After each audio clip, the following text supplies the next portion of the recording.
This is the Dallas Morning News. It's Friday, June 12th. Starting the day off with some clouds and some rain in spots. A thunderstorm could roll through the area this afternoon. Otherwise warm and humid with a high of 92. Mostly clear this evening with an uncomfortable humidity and a low of 77. Saturday will be mostly sunny and hot with a high of 96. Sunday will be a little cooler with a high of 91, but it will be stormy throughout the day. Saturday's low will be 77. Sunday's low will be 70. A nice little cool down is on the way, though, for Monday, with a high projected in the upper 70s. Here are today's headlines. A recent rise in anti-South Asian rhetoric in Frisco has coincided with campaign season for the city's mayoral election. On Saturday, voters will elect a new mayor for the first time in 9 years. Candidate Rod Vilhauer said on a podcast in March that South Asian immigrants were moving in and out of Frisco like rats and called Islam a terrorist group. Those comments and Vilhauer's choice to back out of attending a candidate forum held at a mosque put the ongoing debates over diversity in Frisco at the center of the municipal race that might otherwise have revolved around development and traffic issues. The 65-year-old Vilhauer, a retired construction business owner, quickly backtracked and apologized for his remarks, praising Indian immigrants for their family values. He began doing campaign events at the homes of South Asian residents soon after, touting his support from Hindu Americans. He has doubled down on his views on Islam and vowed to stop Sharia in campaign mailers. His opponent, 50-year-old Mark Hill, is an attorney who served one term on the board of Frisco ISD. Hill has called his Indian neighbors an integral part of the community and said he has seen the benefits of diversity up close while serving on the school board.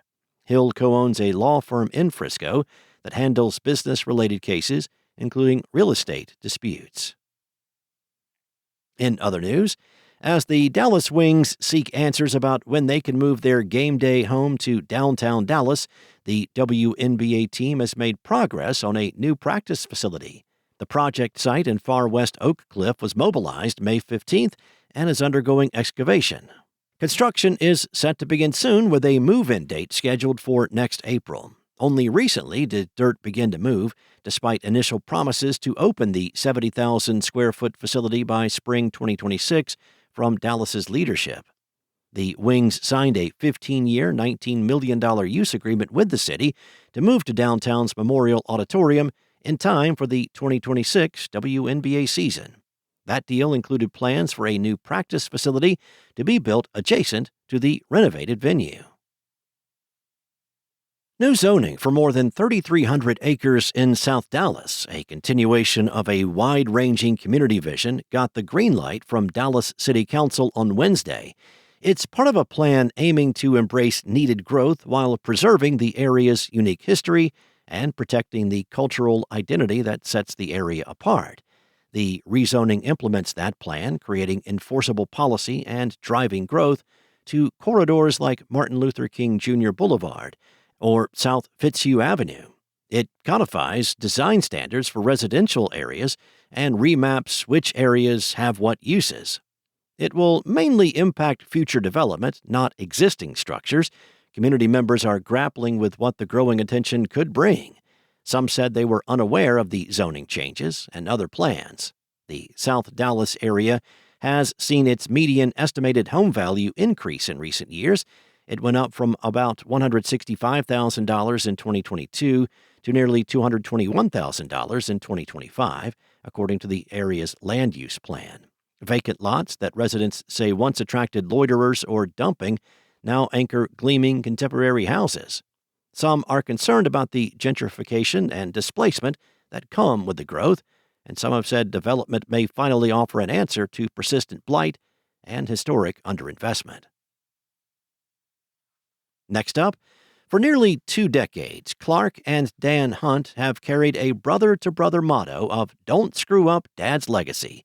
The dad in this case is the late Lamar Hunt, humble pillar of Dallas's most eminent family and perhaps sports history's greatest visionary. He was avant-garde for football, soccer, and tennis, but his sons agree that before his December 2006 death, He could not have fully fathomed what's happening over the next 4 weeks. After playing a pivotal role in securing America's first World Cup in 1994, Lamar knew it someday would return, but not on this unprecedented scale and grandeur. And not with his beloved North Texas as the epicenter, hosting a tournament-high 9 matches. As North Texas prepares to host its World Cup opener, Sunday's Netherlands-Japan group stage match at AT&T Stadium, and an estimated 3.8 million visitors in the next month, no family more personifies the collective effort than the Hunts. There's a lot more to this story, and you can read it at dallasnews.com. And there's more to the World Cup than what happens on the field. From crowds to logistics, we're covering what North Texans actually need to know. Visit dallasnews.com/World Cup to learn more about fan events, matches, and more. Thanks for listening. For more on today's stories and the latest breaking news, visit dallasnews.com. Enjoy your weekend, and I'll be back on Monday with more from the Dallas Morning News.